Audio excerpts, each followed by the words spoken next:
Anh ta chắc chắn muốn nổ tung quán trà. Lúc cậu xông vào, cậu cũng nhìn thấy rồi mà. Tôn Quang Đại và Tiền Hữu Tài đang cầm lựu đạn. Cậu giải thích thế nào về điều này? Cậu nói em trai cậu không phải là đặc vụ. Cậu có bằng chứng gì không? Cậu là công an nhân dân. Trước những vấn đề lớn, nhất định phải đứng vững lập trường.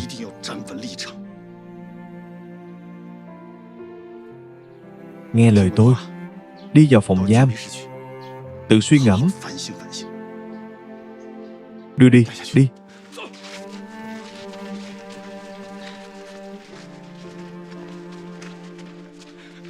Đi đi, Tôn Quang Đại.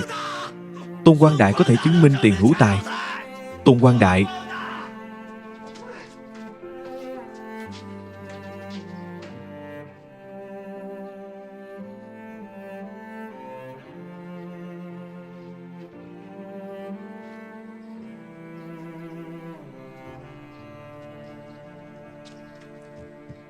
Đồng chí, chào cô. Cô tìm ai? Tôi tìm chồng tôi, Tiền Hữu Căn. Tiền Hữu Căn. Anh ấy không có ở đây. Mấy hôm nay anh ấy chưa về nhà. Anh có biết anh ấy đi đâu không? Ở đây có quy định, không thể nói với cô. Cô về nhà đợi tin tức, sẽ có người thông báo.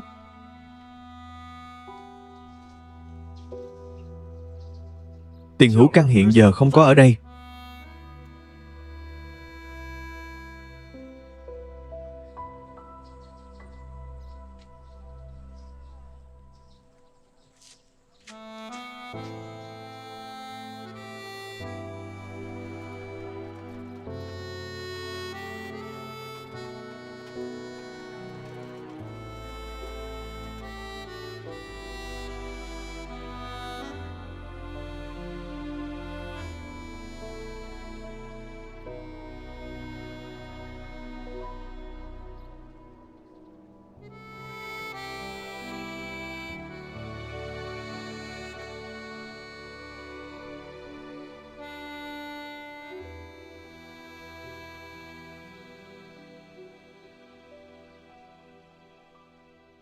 Theo thông tin chúng tôi có, Tiền Hữu Căn biết mà không báo, tự ý hành động. Điều này vi phạm nghiêm trọng kỷ luật. Hiện giờ vấn đề mấu chốt là Tiền Hữu Tài. Tôi phân tích, việc Tiền Hữu Tài đầu hàng chắc hẳn là đầu hàng giả, muốn giành được lòng tin của chúng ta, khiến chúng ta lơ là. Hiện giờ kết luận như vậy vẫn quá sớm. Ví dụ như bản tự thú này, có phải Tiền Hữu Tài viết không? Vậy rốt cuộc anh ta muốn lợi dụng Tiền Hữu Căn, hay thật sự muốn tự thú? Nếu là muốn tự thú, thì tại sao lại muốn kích nổ lựu đạn? Nếu không phải, vậy mục đích thật sự của anh ta là gì? Đúng vậy, trong chuyện này quả thật có một số chuyện không hợp lý. Vậy còn Châu Đại Dân thì sao? Đã thẩm vấn rồi, không có kết quả gì. Tiền Hữu Căn đã nói là anh ấy mấy lần gặp Tiền Hữu Tài đều thông qua Châu Đại Dân. Vậy tên Châu Đại Dân đó chắc biết rõ. Buổi chiều tôi sẽ thẩm vấn Châu Đại Dân. Tôi thấy có thể. Còn có một chuyện. Mấy nhà báo tìm tới tôi, nói muốn tuyên truyền về anh hùng Tôn Quang Đại. Lãnh đạo cấp trên cũng có ý này. Chúng ta nên làm thế nào đây? Tôi biết chuyện này. Cục đã gọi mấy lần rồi. Họ đều bảo tôi phải về. Bây giờ vụ án này vẫn chưa có kết quả. Ông định báo cáo thế nào? Đúng vậy. Tôi thấy trong chuyện này, Tôn Quang Đại liều mạng cứu người. Chuyện này rất rõ ràng. Không có vấn đề gì cả. Tôi nghĩ rằng đây cũng là một hình mẫu, là một cơ hội tốt để nâng cao tinh thần. Được rồi, chuyện này ông cứ làm đi.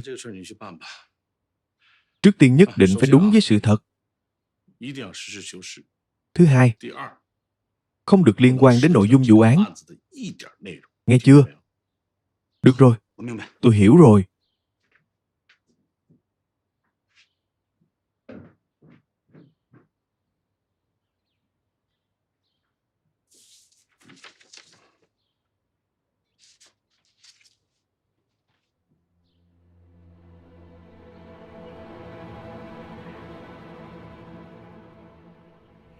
Cục trưởng lý.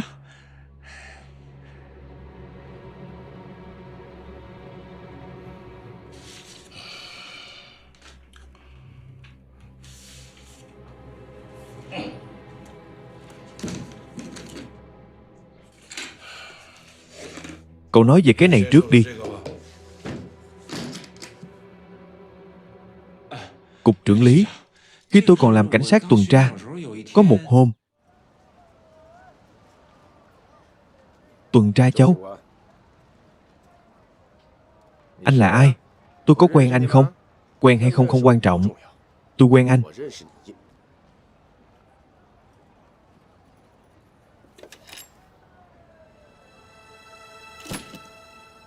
Tôi biết anh làm đủ thứ buôn bán. Hiện giờ tình hình bất ổn. Mấy thứ này, với tôi thì chỉ là một đống sắt vụn thôi. Anh nhận đi. Biết đâu có thể thăng chức phát tài.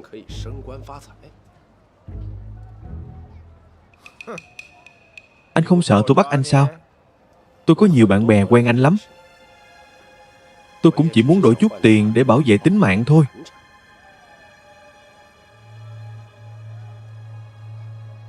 Đổi gì? Anh cứ tự quyết đi. Tôi có chút gạo. 3 bao. Ngài cũng biết tôi hay kiếm chút lợi nhỏ. Tôi tưởng có thể bán được vài đồng. Nhưng thật ra chẳng liên quan gì đến chuyện này. Tôi hỏi cậu, Mộ Tân Cửu chính là Sơn Hà phải không? Hình như là vậy. Tôi cũng không rõ lắm. Những chuyện cấp trên của họ tôi không biết. Tôi chỉ là nhân vật nhỏ thôi. Vậy còn biệt hiệu của Tiền Hữu Tài? Biệt hiệu cụ thể là gì? Tôi cũng không rõ lắm. Dù sao thì họ đều là Lão Hổ, Lão Ưng gì đó. Tất cả đều có những tên gọi như vậy. Vậy theo lời cậu nói thì Tiền Hữu Tài muốn lôi kéo Tiền Hữu Căn đầu hàng tổ chức đặc vụ, phải không? Dù sao hai người họ cũng gặp mặt vài lần đều do tôi sắp xếp. Tiền Hữu Tài, anh ta có từng nói với anh về việc muốn đầu hàng không? Chưa từng. Thật ra tôi cũng không thân với anh ta, cũng không hay qua lại. Anh ta cũng khá phiền phức. Cục trưởng lý, ngài nói chuyện của tôi đi. Thật ra tuy tôi ở chỗ bọn đặc vụ, nhưng lòng tôi luôn hướng về cộng sản, chủ động làm nội gián cho tổ chức. Nếu tôi không báo cáo, chúng ta cũng không bắn được nhiều đặc vụ vậy. Thật ra tôi luôn hướng về tổ chức chúng ta. Hay là ngài điều tôi về tổ công an đi, tôi sẽ cố gắng lập công. Cục trưởng lý, ngài nói xem, ngài làm gì vậy? Cục trưởng, tôi có thể về lại đội công an mà. Tôi có thể lập công đấy. Cục trưởng, đưa tài liệu cho tôi.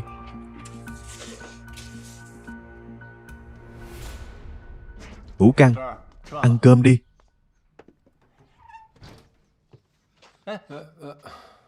Ngồi đi.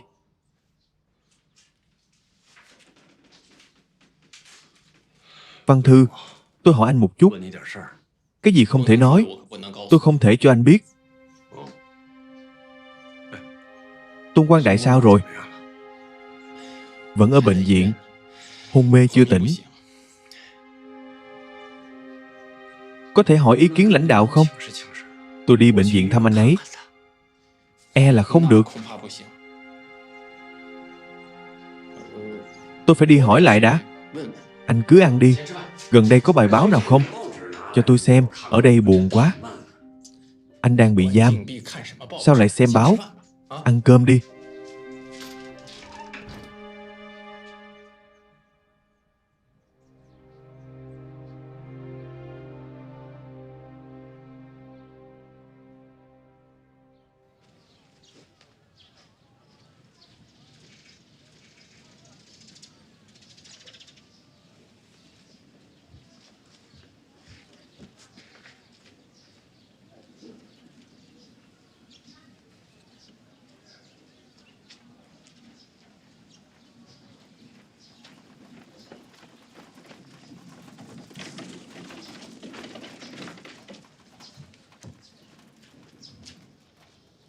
Chị dâu, Gió nào đưa cô đến đây vậy?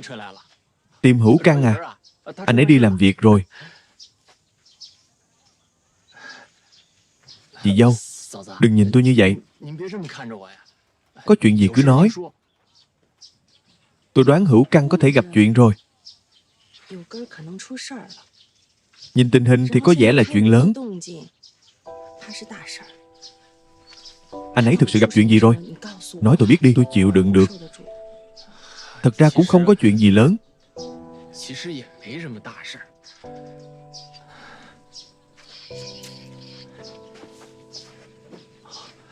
Hữu Căn chỉ vì vụ án mà bị giam thôi. Anh ấy có chút mâu thuẫn với lãnh đạo. Chị yên tâm, mấy ngày nữa sẽ không sao đâu. Đi thôi. Anh cứ bận đi. Cảm ơn nhé. Nhà tôi có việc. Tôi đi trước nhé.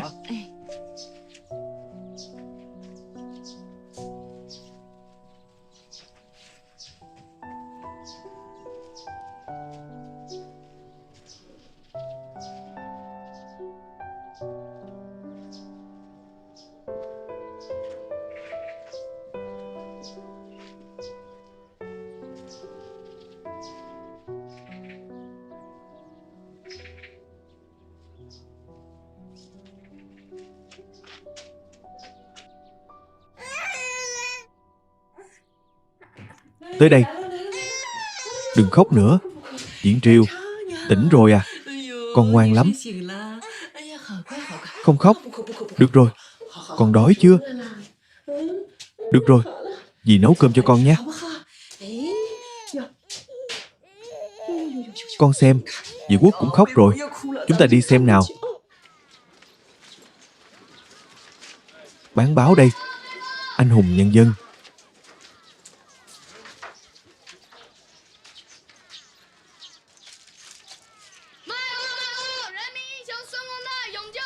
Bắt tên cầm đầu Lão Ưng.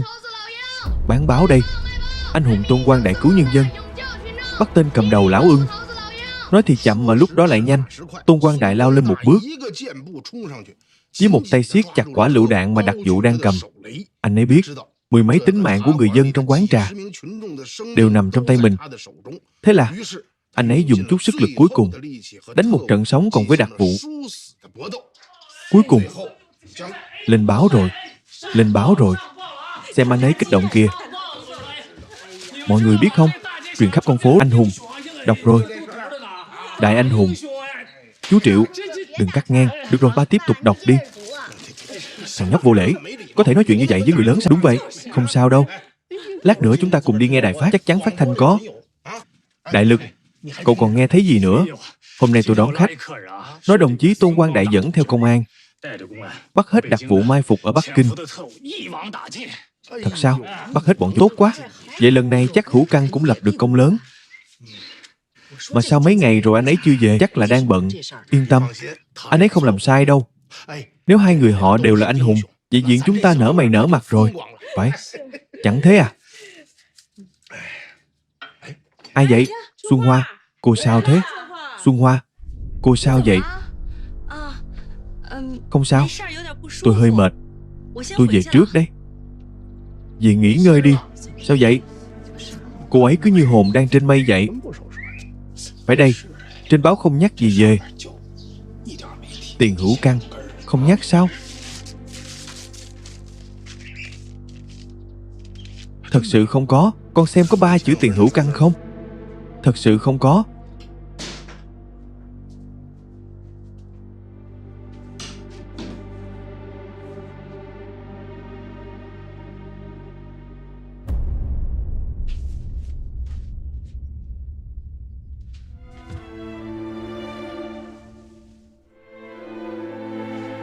Cha mẹ, hai người trên cao.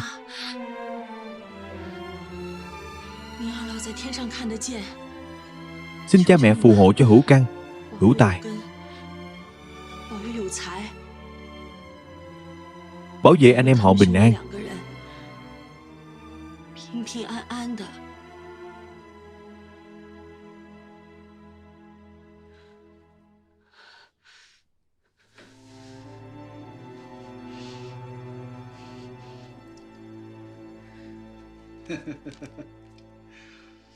Chuyện của Tôn Quang Đại vừa được đăng báo, gây được tiếng vang rất lớn. Phía bệnh viện nói, quần chúng nhân tự phát, tập hợp thành nhóm, đến bệnh viện thăm Tôn Quang Đại. Ngài cứ yên tâm việc bảo vệ an toàn, tôi đã hạ lệnh rồi, không cho phép ai vào phòng bệnh của cậu ấy. Sức mạnh của tấm gương lớn thật. Tôi nhận được vài cuộc gọi, đều là anh em đơn vị gọi tới, nói, muốn lấy chúng ta làm gương, bảo chúng ta chia sẻ kinh nghiệm. Chia sẻ kinh nghiệm gì? Tôi không phải đối ông tuyên truyền Tôn Quang Đại. Quan trọng là ông tuyên truyền Tôn Quang Đại, nhưng lại đem Tiền Hữu Tài vào. Tiền Hữu Tài có phải đặc vụ hay không? Ông có biết hay không? Bây giờ vẫn chưa có kết luận.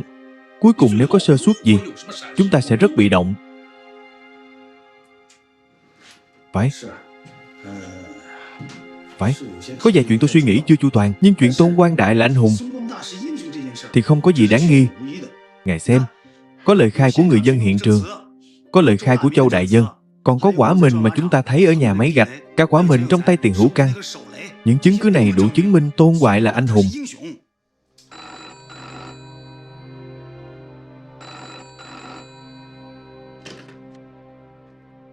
Phải, tôi là Lý Ngọc Sơn. Chào thủ trưởng. Hiện tại Tôn Quang Đại vẫn chưa tỉnh.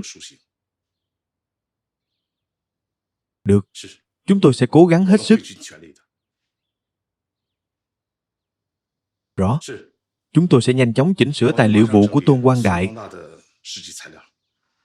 Làm vụ điển hình, tuyên truyền rộng rãi. Rõ. Cục trưởng, tạm biệt.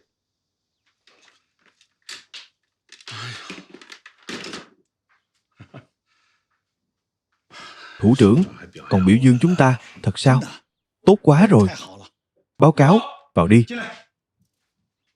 Phó cục trưởng Lý, ngoài cổng có một nhóm phóng viên tới phỏng vấn. Phỏng vấn cái gì? Lên báo hết rồi còn phỏng vấn cái, còn cả phóng viên. Bao nhiêu? Dù sao cũng khá nhiều. Đang chờ ở phòng họp. Thế này đi, ông hiểu tình hình nhất, mấy người đi tiếp đón đi. Chuyện nên nói thì nói, không nên nói thì đừng nói một từ. Ngoài Tôn Quang Đại ra, không được nói về chuyện khác. Đi đi, tôi biết rồi. Đi đi.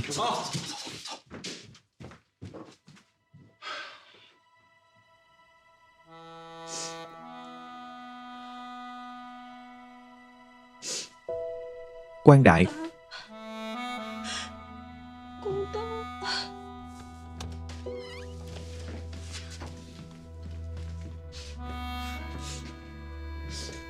Cục trưởng Lý. Thế nào rồi? Tân Lan, đừng lo, sẽ dần dần khỏe thôi.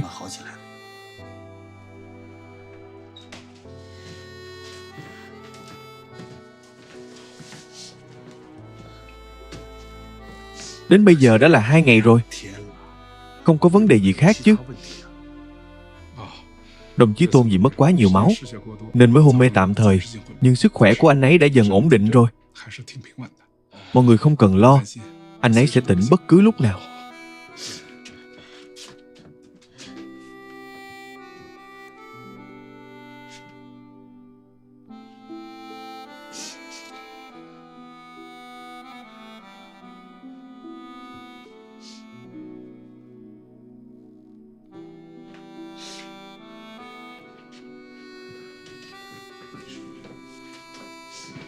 Được, cô ngồi xuống, nghỉ ngơi trước đi, đừng lo.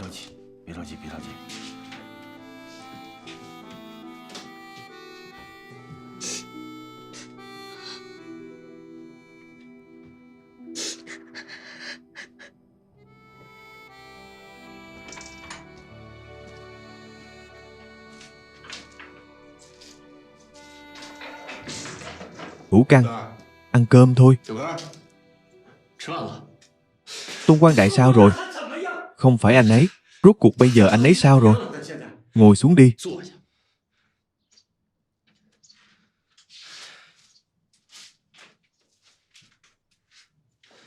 Vẫn đang hôn mê trong bệnh viện.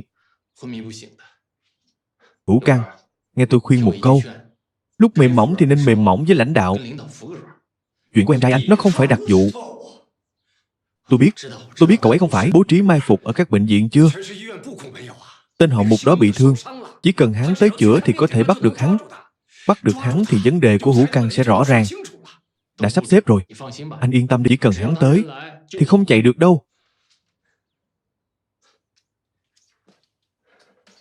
Anh ăn cơm trước đi.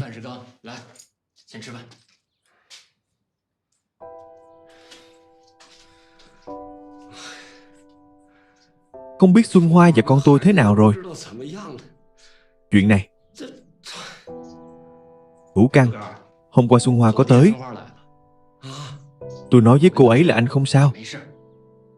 Yên tâm đi, mấy hôm nữa tôi tới nhà anh xem. Ăn cơm đi, cảm ơn nhé.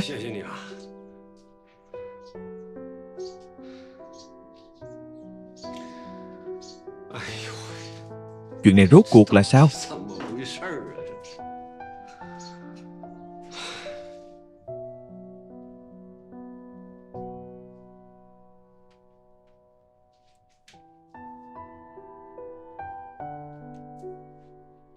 Tân Lan, tôi thấy không còn sớm nữa.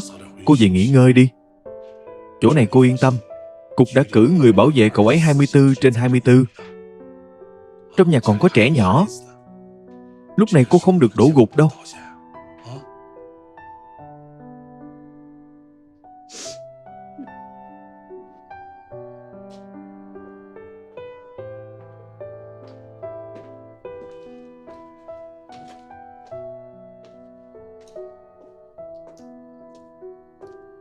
Tân Lan, tới bệnh viện hả? Quang Đại thế nào rồi? Vân đang hôn mê.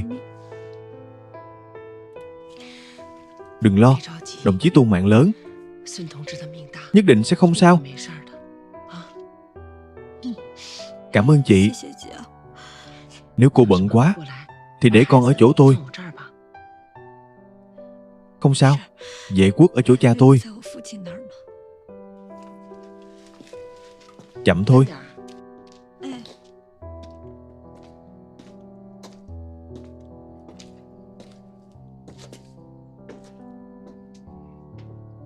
Nhóc con ngồi cửa, vừa khóc vừa gọi vợ.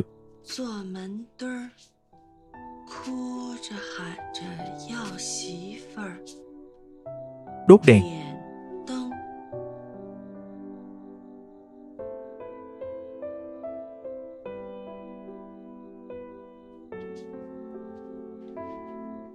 Nói chuyện. Tắt đèn.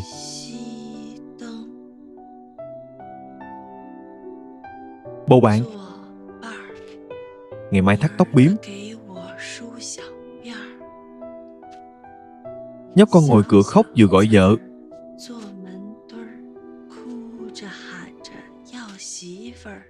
Đốt đèn. Nói chuyện. Tắt đèn. Bầu bạn.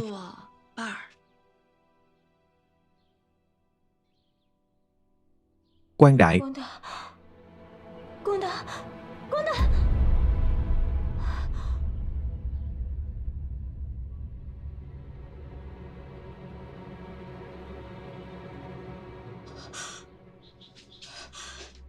Tân Lan.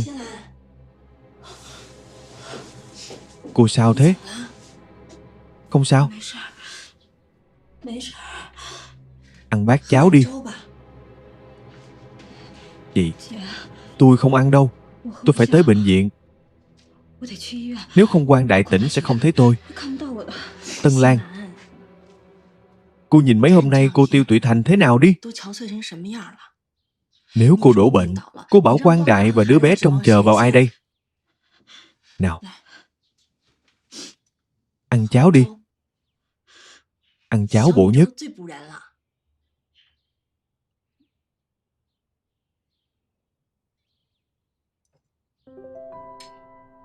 Cô đừng buồn. Không phải cô hay nói Quang Đại có một cái tên là Tôn Mệnh Lớn sao? Có cái tên hay thế này, anh ấy sẽ không có chuyện gì đâu. Cô nói xem Quang Đại có khó khăn gì mà chưa vượt qua. Phải, anh ấy tên là Tôn Mệnh Lớn. Đúng, mấy hôm nay gió to. Cô xem, trong nhà toàn là đất. Cô nhiều việc, tôi lại rảnh. Hay là cô giao chìa khóa cho tôi luôn đi. Tôi tới quét dọn giúp cô. Như vậy, khi Tôn Quang Đại về, cũng không đến nỗi phải quét dọn lại.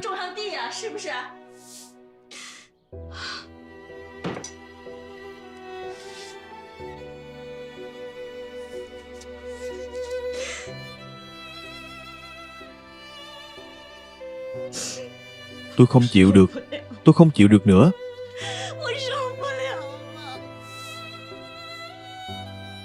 Tôi không cần anh ấy làm anh hùng gì. Tân Lan, tôi chỉ muốn sống một cuộc sống bình thường với anh ấy thôi. Đúng, chỉ cần anh ấy sống. Tôi cũng mong Hữu Căn mau sống sót trở về.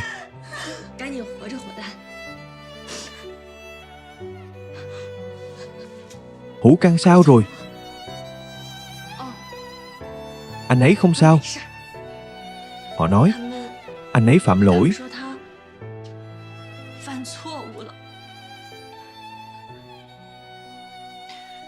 Nên bị nhốt. Bị nhốt thôi, không phải chết. Không sao cả.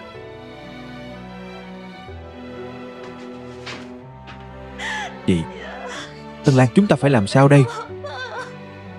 Đừng sợ, không sao đâu. Chỉ cần họ còn sống, hai nhà chúng ta đều không sao cả.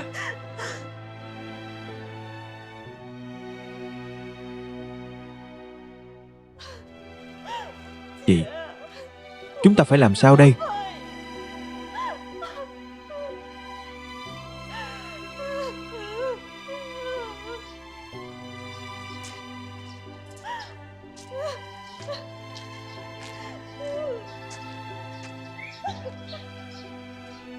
Không được, tôi phải vào khuyên. Đừng đi, khóc hại sức khỏe. Cứ để họ khóc đi. Họ cùng hoàn cảnh với nhau. Khóc ra là ổn, còn hơn cứ giữ trong lòng. Được rồi, chúng ta về thôi. Kệ đi. Về thôi. Đi.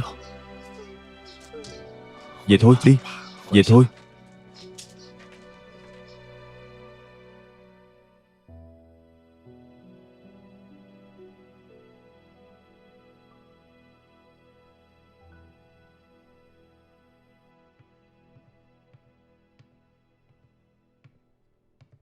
Tân Lan. Quang Đại.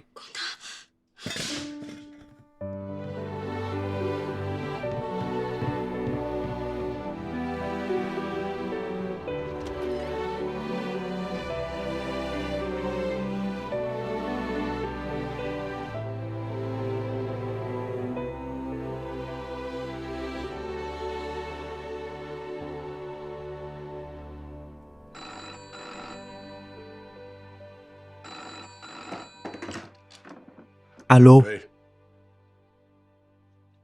Tỉnh rồi. Tốt. Tôi tới ngay đây.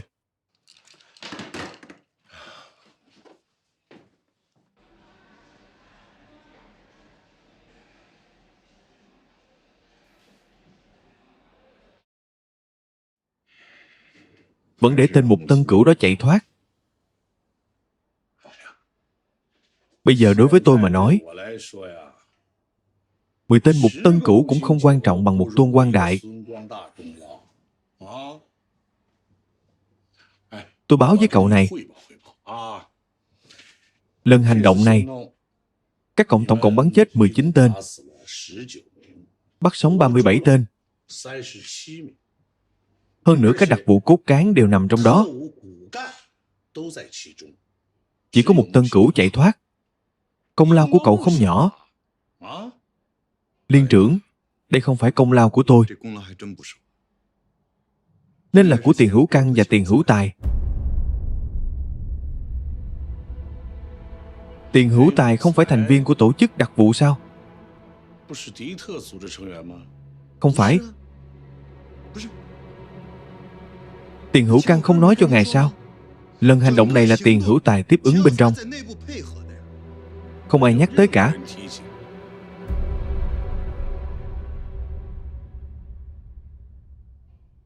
Chuyện là sao vậy?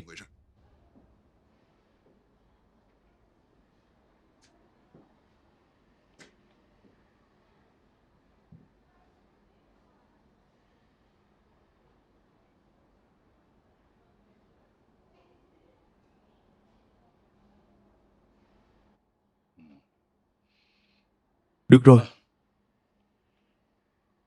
Như vậy đi.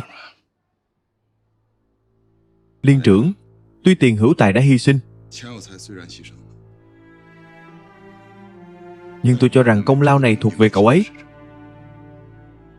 Chuyện này, cậu đừng nói cho ai. Nhiệm vụ chính của cậu là yên tâm dưỡng bệnh. Tôi về trước đây.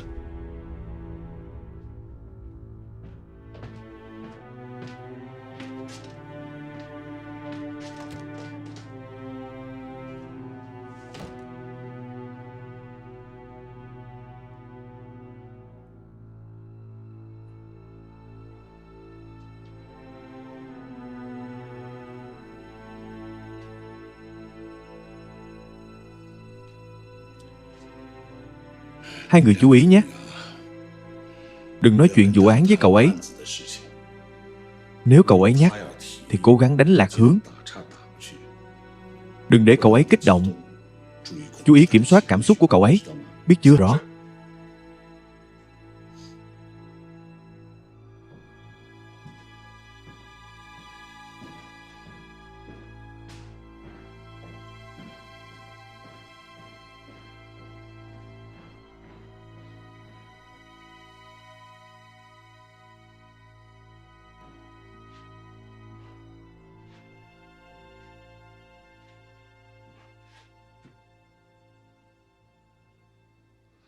Mặc dù Tiền Hữu Tài đã hy sinh, nhưng tôi cho rằng công lao này nên ghi nhận cho cậu ấy.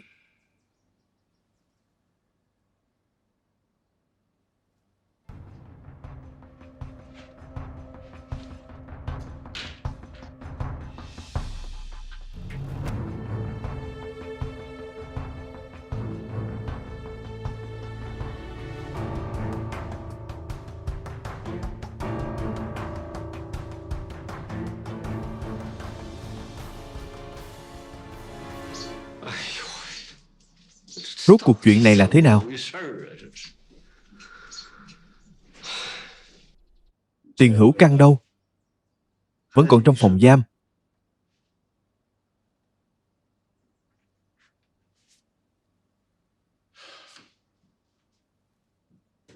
Cho cậu ấy về nhà, để cậu ấy nghỉ ngơi vài ngày.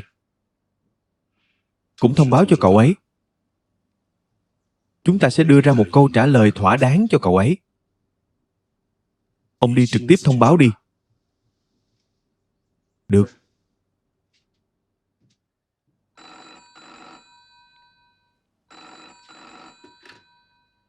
Tiểu Lý, là tôi. Thủ trưởng, tình hình của Tôn Quang Đại thế nào rồi? Tôn Quang Đại đã tỉnh lại từ hôm qua. Vậy tình trạng sức khỏe của cậu ấy hiện giờ ra sao? Về tình trạng sức khỏe của cậu ấy, ngài yên tâm đi. Hôm qua đã qua khỏi nguy hiểm rồi. Tôi đã xem qua báo cáo của ông. Tôi có thể thông qua phương án của mọi người. Như vậy sẽ lại một manh mối cho vụ án. Thủ trưởng, vì tình hình vụ án rất đặc biệt, tôi chỉ có thể lo cho đại cục trước, mặc dù chưa có chứng cứ xác thực. Nhưng từ kinh nghiệm nhiều năm của tôi có thể đưa ra kết luận cái chết của Tiền Hữu Tài là để bảo vệ sự an toàn của Tôn Quang Đại và những người xung quanh. Có thể thông qua phương án. Nhưng ông phải nhớ một điều. Không được để đồng đội của mình bị ủy khuất. Mọi người nhất định phải làm tốt công tác tiếp theo. Chỉ cần bắt được đặc vụ, cần phải minh oan và khen thưởng cho họ. Rõ.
quan đại. Sợ anh buồn chán nên em mang báo cho anh đây. Đây là báo hôm nay. Đúng rồi. Ăn chút cháo đi.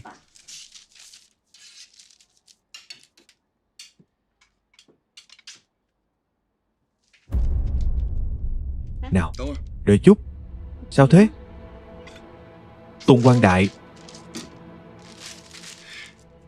Tôn Quang Đại dũng cảm bắt đặt dụ lão ưng. Anh muốn gặp Liên trưởng. Chờ anh hồi phục vài ngày rồi gặp. Anh muốn gặp Lý Ngọc Sơn.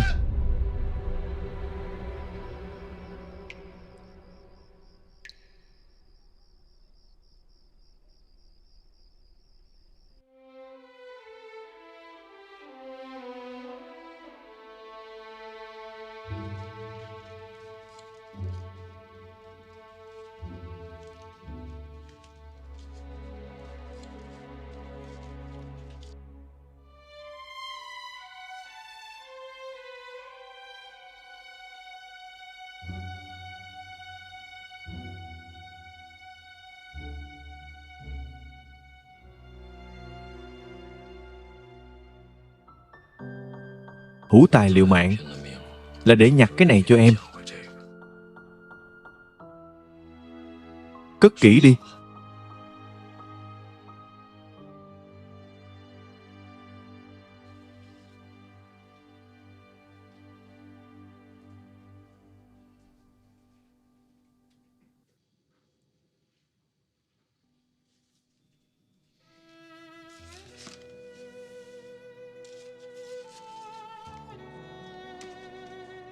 Hữu tài, hôm nay chị đốt tiền cho em nhận đi nhé. Ở trên đó, thử đi tìm ba mẹ, ở cùng với họ.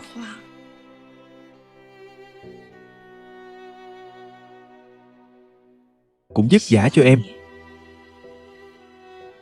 chăm sóc tốt cho ba mẹ. Thấy chị và anh em,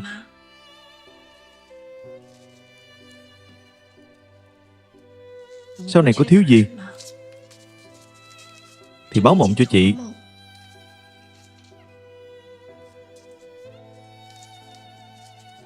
Chị sẽ đốt cho em.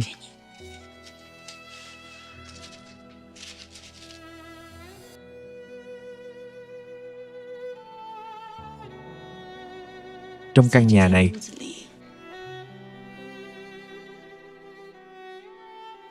ở trên trời hay dưới này,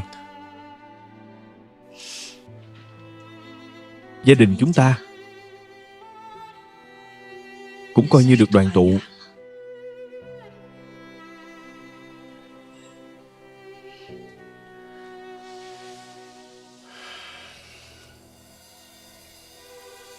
Em trai, đừng đi xa quá. Anh sẽ không để em chịu oan đâu. Chỉ cần Tô Quang Đại tỉnh lại, anh ấy có thể chứng minh cho em.